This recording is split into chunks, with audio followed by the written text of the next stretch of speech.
SSME 29 లో heroine గా జాన్వీ కపూర్ ని తీసుకుంటున్నారని ఇండస్ట్రీలో ఒక న్యూస్ అయితే బాగా వైరల్ అవుతుంది. రాజమౌళి గారు డైరెక్షన్ లో కింగ్ అన్న సంగతి అందరికీ తెలిసింది. దాని కాస్టింగ్ విషయానికి వస్తే అసలు వేలు కూడా పెట్టారట. ప్రస్తుతానికి SSME 29 ప్రీ ప్రొడక్షన్ వర్క్ జరుగుతుంది. ఇండోనేషియా హీరోయిన్ సెల్సియాతో ఇప్పటికే చర్చ జరిపారు. అయితే జక్కన్న మైండ్ లో ఏముందో తెలియదు గానీ జాన్వీ కపూర్ గారి డేట్స్ అయితే తీసుకున్నారట.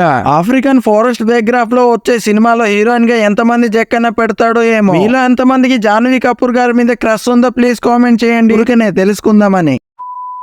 మాట ఎక్కడ తప్పుతాడేమో అని తారకన్న జాన్వీ కపూర్ ఇంకా కొరటాల శివ గారిని చూసి భయపడుతున్నాడు భయ్య. డిజాస్టర్ మూవీ ఉన్న హీరోయిన్ ఫ్లాప్ ఇచ్చిన డైరెక్టర్ ఇండస్ట్రీలో ఎప్పటి నుంచో రాజమౌళి సినిమా తర్వాత నెక్స్ట్ సినిమా ఖచ్చితంగా అట్టర్ ఫ్లాప్ అవుతుందన్న రూమర్ ఎప్పటి నుంచో ఉంది. చాలా మంది నమ్ముతారు కూడా. తారకన్న మాత్రం దేవర కథ మీద చాలా కాన్ఫిడెంట్ గా ఉన్నాడు. దేవరతో ఎలాగైనా రాజమౌళి గారి సెంటిమెంట్ ని బ్రేక్ చేయాలని చూస్తున్నాడు. రీసెంట్ గా రిలీజ్ అయిన ఫస్ట్ సింగిల్ కూడా అనుకున్నంత సక్సెస్ కాలేకపోయింది. ఎన్టీఆర్ గారిని ఎలివేట్ చేస్తూ చూపిస్తారు అనుకుంటే అనిరుద్ తనకు తానే ఎలివేషన్ ఇచ్చుకుంటే ఎక్కువసేపు కనిపించడంతో ఎన్టీఆర్ గారి ఫ్యాన్స్ కు ఫస్ట్ సింగిల్ అంతలా నచ్చలేదు. సినిమా రిజల్ట్ పైన కొరటాల భవిష్యత్తు ఉంది. మీలో ఎంతమంది దేవర ఫస్ట్ డే ఫస్ట్ షో చూస్తారో ప్లీజ్ వాళ్ళ పేరుని కింద కామెంట్ చేయండి.